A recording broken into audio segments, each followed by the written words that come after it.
ಅಕ್ಷರದಾಸೋಹ ಅಡುಗೆ ಸಿಬ್ಬಂದಿಗಳ ತರಬೇತಿ ಕಾರ್ಯಕ್ರಮ ಚಾಮರಾಜನಗರ ಜಿಲ್ಲೆಯ ಯಳಂದೂರು ತಾಲೂಕು ಪಂಚಾಯಿತಿ ಸಭಾಂಗಣದಲ್ಲಿ ಅಕ್ಷರದಾಸೋಹ ಅಡುಗೆ ಸಿಬ್ಬಂದಿಗಳಿಗೆ ತರಬೇತಿ ಕಾರ್ಯಕ್ರಮವನ್ನು ಹಮ್ಮಿಕೊಳ್ಳಲಾಯಿತು.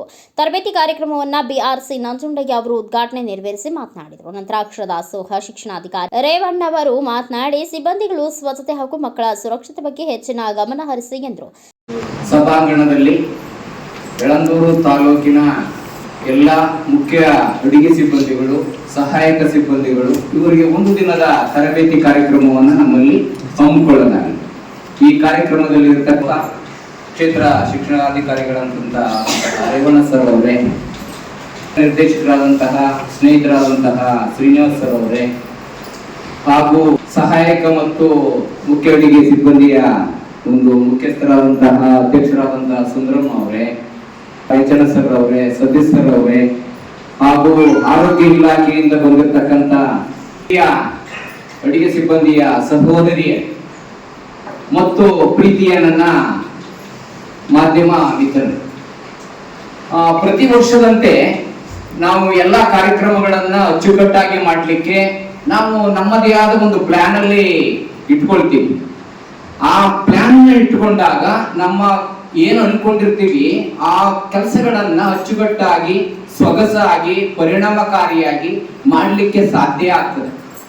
ಆ ಯೋಜನಾಬದ್ಧ ಕಾರ್ಯಕ್ರಮವನ್ನ ನಡೆಸಲಿಕ್ಕೆ ನಿಮ್ಮೆಲ್ಲರನ್ನು ಕೂಡ ಈ ಒಂದು ಕಾರ್ಯಾಗಾರದಲ್ಲಿ ತಾವೆಲ್ಲರೂ ಕೂಡ ಭಾಗಿಯಾಗಿದ್ದೀರಿ. ತಾವೆಲ್ಲರೂ ಕೂಡ ಹೆಚ್ಚಿನ ಸಂಖ್ಯೆಯಲ್ಲಿ ಭಾಗಿಯಾಗಿದ್ದೀರಿ. ನನಗಂತೂ ಖುಷಿ ಆಗ್ತಾ ಇದೆ. ಕಾರಣ ಏನು ಅಂತ ಹೇಳಿದ್ರೆ, ನಿಮ್ಮ ಕರ್ತವ್ಯಗಳು, ಜವಾಬ್ದಾರಿಗಳು ಮತ್ತು ನಿಮ್ಮ ನಡೆನುಡಿಗಳು, ನೀವು ಶಾಲೆಯಲ್ಲಿ ಹೇಗೆ ಇರಬೇಕು ಎನ್ನುವ ವಿಚಾರಗಳನ್ನ ನಮ್ಮ ಸಂಪನ್ಮೂಲ ಶಿಕ್ಷಕರಾಗಲಿ ಅಥವಾ ಸಂಪನ್ಮೂಲ ವ್ಯಕ್ತಿಗಳಾಗಲಿ ಆಮೇಲೆ ತಿಳಿಸ್ಕೊಡ್ತಾರೆ. ಇಲ್ಲಿ ತಾವುಗಳು ಮಾಡಬೇಕಾದಂತಹ ಕೆಲಸ ಈಗ ತಾನೇ ನಮ್ಮ ಸರ್ ಹೇಳಿದ್ರು. ಈಗ ಶಾಲೆಗಳಲ್ಲಿ ಮೊಟ್ಟೆ ಬೇಯಿಸಲಿಕ್ಕೆ ಆಗಿರಬಹುದು ಅಥವಾ ಇನ್ನಿತರ ಪರಿಕರಗಳನ್ನ ಕೊಂಡ್ಕೊಳ್ಳಿಕ್ಕೆ ಆಗಿರಬಹುದು. ನಾವು ಸರ್ರು ಮತ್ತೆ ನಮ್ಮ JDP ಸರ್ ಅವರು, DDP ಸರ್ ಅವರು ಎಲ್ಲರೂ ಒಂದು ಜಿಲ್ಲಾ ಮಟ್ಟದ ಒಂದು ಪರಿಶೀಲನಾ ಸಭೆಯಲ್ಲಿ ಪಾಲ್ಗೊಂಡಿದ್ರು. ಅದರಲ್ಲಿ ವಿವಿಧ ಎಲ್ಲ ತಾಲೂಕುಗಳಿಂದಲೂ ಕೂಡ ತಮ್ಮದೇ ಆದ ಒಂದು ವಿಚಾರಗಳನ್ನ ಮಂಡನೆಯನ್ನ ಮಾಡಲಿಕ್ಕೆ ಅವಕಾಶ ದೊರೆಯಿತು. ಅದರಲ್ಲಿ ನಾನು ಕೂಡ ನನ್ನ ತಾಲೂಕಿನ ಒಂದು ವಿಚಾರಗಳ ಬಗ್ಗೆ ನಾನು ರೇವಣ್ಣ ಸರ್ ಅವರು ಕೂಡ ಇದ್ರು, ಅಲ್ಲಿ ನಾನು ಪ್ರೆಸೆಂಟ್ ಅನ್ನ ಮಾಡಿದೆ. ಬೇರೆ ತಾಲೂಕುಗಳಲ್ಲಿ ಅಲ್ಲೇ ಕೂಡ ಬಿಸಿ ಊಟವನ್ನ ತಯಾರು ಮಾಡ್ತಕ್ಕಂಥ ಕೆಲಸಗಳಾಗ್ತಾ ಇದೆ ಸರ್. ಆದ್ರೆ ನಮ್ಮ ಒಂದು ಯಳಂದೂರು ತಾಲೂಕಿನಲ್ಲಿ ಬಿಸಿ ಊಟವನ್ನ ನಮ್ಮ ಕೇಂದ್ರೀಯ JSS ಸಂಸ್ಥೆಯಿಂದ ಒದಗಿಸ್ಕೊಡ್ತಾ ಇದ್ದಾರೆ. ಹಾಗಾಗಿ ಮೊಟ್ಟೆ ಬೇಯಿಸಲಿಕ್ಕೆ ಇನ್ನಿತರ ಪರಿಕರಗಳನ್ನ ಕೊಂಡುಕೊಳ್ಳಲಿಕ್ಕೆ ಸಾಧ್ಯವಾಗ್ತಾ ಇಲ್ಲ. ಹಾಗಾಗಿ ಅನುದಾನ ಬೇಕಾಗಿದೆ. ಪ್ರತಿ ಶಾಲೆಗೆ ಮೊಟ್ಟೆ ಬೇಯಿಸಲಿಕ್ಕೆ ಪಾತ್ರೆ ಪರಿಕರಗಳು, ಸ್ಟವ್ ಮತ್ತೆ ಸಿಲಿಂಡರ್ ಮತ್ತೆ ಹೀಗೆ ತಾನೇ ಹೇಳಿದ್ರೆ ಏಪ್ರಾನ್ಗಳನ್ನ ಕೊಂಡುಕೊಳ್ಳಲಿಕ್ಕೆ ಇಂಥವುಗಳಿಗೆ ಅನುದಾನದ ಕೊರತೆ ಇದೆ. ಹಾಗಾಗಿ ಅನುದಾನವನ್ನ ನಮ್ಮ ತಾಲೂಕಿಗೆ ಒದಗಿಸ್ಕೊಟ್ಟದೇ ಆದ್ರೆ ನಾವು ಕೂಡ ಯಶಸ್ವಿಯಾಗಿ ನಮ್ಮ ತಾಲೂಕಿನಲ್ಲಿ ಮಾಡ್ತೀವಿ ಅಂತ ಹೇಳಿದ ಸಂದರ್ಭದಲ್ಲಿ ಅದು ರೇವಣ್ಣ ಸರ್ ಅವ್ರ ಗಮನಕ್ಕೂ ಹೋಯ್ತು. JDP ಸರ್ ಅವರು ಕೂಡ ಒಪ್ಕೊಂಡ್ರು. ಹೌದು, ಅದನ್ನ ನೀವು ಪತ್ರವನ್ನ ಬರೀರಿ, ಅದಕ್ಕೆ ಬಂದಂತಹ ಅನುದಾನಗಳನ್ನ ಕೊಡಿ ಅಂತ ಹೇಳಿದ್ರು. ಆ ನಿಟ್ಟಿನಲ್ಲಿ ನಮ್ಮ ಸ್ನೇಹಿತರು ರೇವಣ್ಣ ಸರ್ ಅವರು ಪತ್ರವನ್ನ ಬರೆದಿದ್ದಾರೆ. ಎಷ್ಟು ಅಮೌಂಟ್ ಬೇಕು ಅಂತ ಕೇಳಿದ್ದಾರೆ.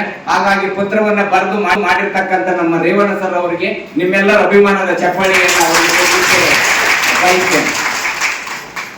ಇನ್ನು ಜೊತೆಗೆ ಕಾರ್ಯಕ್ರಮದಲ್ಲಿ CRP ರೇಚಣ್ಣ, ಅಕ್ಷರದಾಸೋಹ ನೌಕರರ ಸಂಘದ ಅಧ್ಯಕ್ಷರಾದ ರಾಜಮ್ಮ, ಆರೋಗ್ಯ ಇಲಾಖೆ ಸೋಮಣ್ಣ, ಸಂಪಿಗಯ್ಯ, ಸಂಪನ್ಮೂಲ ವ್ಯಕ್ತಿ ಸತೀಶ್, ನಂದಕುಮಾರ್, ಹೇಮಂತ್, ಕೆಂಪರಾಜು ಹಾಗೂ ಅಡುಗೆ ಸಿಬ್ಬಂದಿಗಳು ಹಾಜರಿದ್ದರು.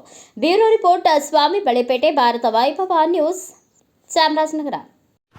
Thanks for watching. Read, discuss and debate with editor Dr. Yan Prashant Rao. Wanted reporters in print, digital and visual media for Bharat Vaibhav Daily Newspaper, BV News 5 Channel and BV Fast Web News from all the talukas of Karnataka, Goa and Maharashtra. If interested, send your resume to 9019229369.